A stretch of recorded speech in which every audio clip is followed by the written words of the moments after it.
ിലേക്ക് സ്വാഗതം. പ്രമേഹം ഇറങ്ങി 17 നാളുകൾ പിന്നിടുമ്പോൾ അതിൻ്റെ കളക്ഷൻ റിപ്പോർട്ടുകളിലേക്ക് നമുക്കൊന്ന് കടന്നു വരാം. അതിനു മുമ്പ് നമ്മുടെ ചാനൽ ഒന്ന് സബ്സ്ക്രൈബ് ചെയ്ത് തരുന്ന കാര്യം പരിഗണിക്കണമെന്ന് വിനീതമായി അഭ്യർത്ഥിക്കുകയാണ്. പ്രമേഹം ഇപ്പോൾ 17ാം ദിവസമാണ്. സിനിമയുടെ വേൾഡ് വൈഡ് കളക്ഷൻ, അതേപോലെ തന്നെ കേരള കളക്ഷൻ, ഇതെല്ലാം നമുക്കൊന്ന് ചർച്ച ചെയ്യാം. വേൾഡ് വൈഡായിട്ട് സിനിമ റെക്കോർഡ് തന്നെയാണ് തൂക്കിയിരിക്കുന്നതെന്ന് നമുക്ക് എല്ലാവർക്കും അറിയാമെങ്കിലും കേരളത്തിൽ നിന്ന് 16 ദിവസത്തെ കളക്ഷൻ വന്നിരിക്കുന്നത് ഏകദേശം 23 കോടിയോളം രൂപയാണ്. ഇത് ട്രാക്കേഴ്സ് മുഖാന്തരം കിട്ടിയിരിക്കുന്നതാണ്. ഈ ഒരു സിനിമയെ സംബന്ധിച്ചിടത്തോളം, അല്ലെങ്കിൽ എല്ലാ സിനിമയെ സംബന്ധിച്ചിടത്തോളം ട്രാക്കേഴ്സ് പുറത്ത് വിടുന്നതാണ് ഫൈനൽ കളക്ഷനായിട്ട് മിക്കവാറും എല്ലാവരും പറഞ്ഞു പോകുന്നത്. ഒരുപക്ഷെ ഇതിൻ്റെ പ്രൊഡ്യൂസർ ലാസ്റ്റ് വന്നിട്ട് ഒരു ക്ലൈമാക്സിൽ ഒരു ട്വിസ്റ്റ് ഉണ്ടാക്കുമെന്ന് നമ്മൾ പ്രതീക്ഷിക്കുന്നു. അപ്പം 23 കോടിയാണ് കേരളത്തിൽ നിന്ന് ലഭിച്ചിരിക്കുന്നത്. റെസ്റ്റ് ഓഫ് ഇന്ത്യയിൽ നിന്ന് സിനിമ റെക്കോർഡ് തൂക്കിയിരിക്കുകയാണ്. ഒരു മമ്മൂട്ടി സിനിമയ്ക്ക് കിട്ടുന്ന ഏറ്റവും ഉയർന്ന റേഞ്ചിലേക്ക് വരുന്നു. അതേപോലെ മലയാള സിനിമകളുടെ ചരിത്രത്തിലെ ഏറ്റവും മികച്ച ഒരു കളക്ഷൻ തന്നെയാണ്. 7,60,00,000 രൂപയോളമാണ് ഇന്നലെ വരെ സിനിമയ്ക്ക് വന്നിരിക്കുന്നത്. 16 ദിവസങ്ങളിലായിട്ട് വന്നിരിക്കുന്നതായിട്ട് കാണുന്നത്. ഇതിലെടുത്ത് പറയാനുള്ളത് തമിഴിലും തെലുങ്കിലും സിനിമ ബ്ലോക്ക് ബസ്റ്റർ ആണ് എന്നുള്ളത് തന്നെയാണ്.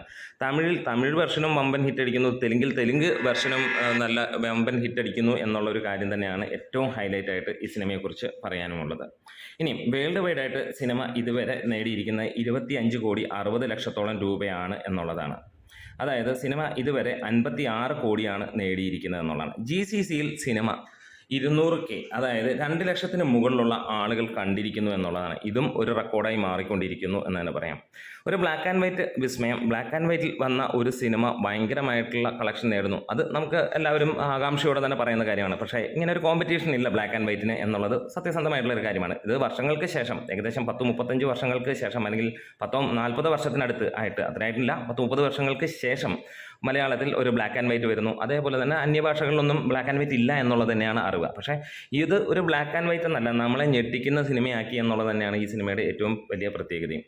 ഇതാണ് നമുക്ക് പറയാനുള്ളത്. അതിനിടയിൽ ഒരു ചോദ്യം എല്ലാവരോടുമായിട്ടുണ്ട്. വേറെ ഒന്നുമല്ല, മമ്മൂട്ടി തുടങ്ങി താഴോട്ടുള്ള എല്ലാ നടന്മാരും നമുക്കറിയാം. മലയാളത്തിലെ ഏറ്റവും നമ്പർ 1 താരങ്ങളുണ്ട്, അതിൻ്റെ താഴോട്ടുള്ള എല്ലാ നടന്മാരുമുണ്ട്. ഇവരിലെല്ലാവരും നമുക്കറിയാം മികച്ച അഭിനേതാക്കൾ തന്നെയാണ്. പക്ഷേ മമ്മൂട്ടി എന്ന നടനെ പോലും നമ്മളിപ്പോൾ ചിന്തിക്കുക, അദ്ദേഹത്തിൻ്റെ ഒരു മികച്ച സിനിമ വന്നിട്ട് കാലങ്ങളായി. ഒരുപാട് നല്ല നല്ല സിനിമകൾ നമ്മൾ കണ്ടുപോയിട്ടുണ്ട്, നല്ല വിജയങ്ങളായതും നല്ല കൊമേഴ്ഷ്യലിയും അല്ലെങ്കിൽ ആർട്ടിസ്റ്റിക് വാല്യൂ ഉള്ള സിനിമകൾ നമ്മൾ കണ്ടു. പക്ഷേ മമ്മൂട്ടി എന്ന താരത്തിൽ നിന്നല്ല, മമ്മൂട്ടി എന്ന നടനിൽ നിന്ന് നമ്മൾ ആഗ്രഹിച്ച ഒരു സിനിമ തന്നെയാണ് വർഷങ്ങൾക്ക് ശേഷമാണ് നമുക്ക് ലഭിക്കുന്നത് പ്രമേഹം പോലെയുള്ള ഒരു സിനിമ.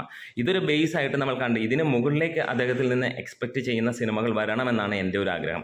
മമ്മൂട്ടി മാത്രമല്ല, ബാക്കി എല്ലാ നടന്മാരെയും. അതിൻ്റെ ഒരു പ്രശ്നം എന്ന് പറഞ്ഞു കഴിഞ്ഞാൽ അവരുടെ കുഴപ്പമല്ല, നമ്മളുടെ മനോഭാവം തന്നെയായിട്ടാണ് എനിക്ക് തോന്നുന്നത്. അതായത് ഇവിടെ 50 കോടി 100 കോടി ക്ലബിൻ്റെ പുറകെ ഓടുന്ന, അല്ലെങ്കിൽ അത് കാണാൻ കേൾക്കാൻ കൊതിക്കുന്ന നമ്മൾ തന്നെയാണ് അതിൻ്റെ ഒരു പ്രശ്നവുമെന്ന് എനിക്ക് തോന്നുന്നു. അതിന് നിങ്ങൾക്ക് ഒന്ന് കമൻസിലൂടെ പറയാം, അതാണോ കാര്യം. കാരണം മമ്മൂട്ടിയെ പോലെ അല്ലെങ്കിൽ ഇതേപോലെയുള്ള മലയാളി നടന്മാരെ സംബന്ധിച്ചിടത്തോളം ഇതൊക്കെ അത്ര വലിയ കാര്യങ്ങളല്ല.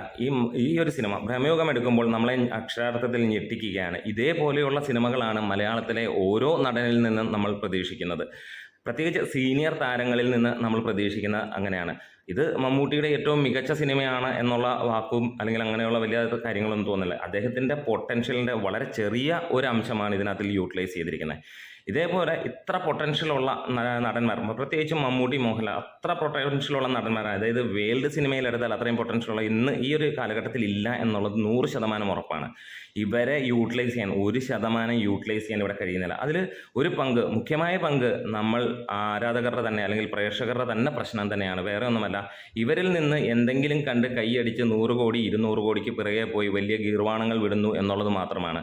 അത് മാറ്റി നിർത്തിയിട്ട് ഒറ്റ കാര്യം നോക്കിയാൽ മതി, മികച്ച സിനിമയാണോ, ഞങ്ങൾ സപ്പോർട്ടുണ്ട് എന്നുള്ളത്. ഇത് ഒരു ബേസ്, മമ്മൂട്ടിയുടെ ഏറ്റവും ചെറിയ നല്ല സിനിമ എന്നുള്ള വിചാരിക്കുക, ഇവിടുന്ന് അങ്ങോട്ട് പോകുക. അതേപോലെ ബാക്കിയുള്ള നടന്മാരുടെയും വന്നു കഴിഞ്ഞാൽ ഒരു പക്ഷേ 4-5 വർഷത്തിന് ശേഷം നോക്കുമ്പോൾ മലയാള ഫിലിം ഇൻഡസ്ട്രി അല്ലെങ്കിൽ മലയാള സിനിമകൾ എന്ന് പറഞ്ഞു കഴിഞ്ഞാൽ മികച്ച സിനിമകളായി മാറും.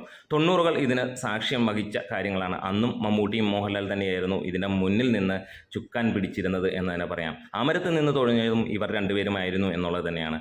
അതിൻ്റെ സിനിമകൾ, ആ ഒരു സിനിമകളെ കുറിച്ച് നമ്മൾ വെറുതെ ഒന്ന് ആലോചിച്ചാൽ മതി. 90കൾ തൊട്ട് 2000 വരെയുള്ള സിനിമകളിൽ അങ്ങനെ തന്നെയായിരുന്നു എന്നുള്ളത്. ഇത് എൻ്റെ ഒരു ഭാഷ്യമാണ്. നിങ്ങൾക്ക് യോജിക്കുന്നുണ്ടെങ്കിൽ കമൻസിൽ ഇടാം, യോജിക്കുന്നില്ലെങ്കിൽ നിങ്ങളുടെ എങ്ങനെയാണ് നിങ്ങൾക്ക് ചിന്തിക്കുന്നത് അത് ഒന്ന് നോക്കാം. നമ്മുടെ വീഡിയോസ് ഇഷ്ടമെങ്കിലും സപ്പോർട്ട് ചെയ്യണം. Grey medias.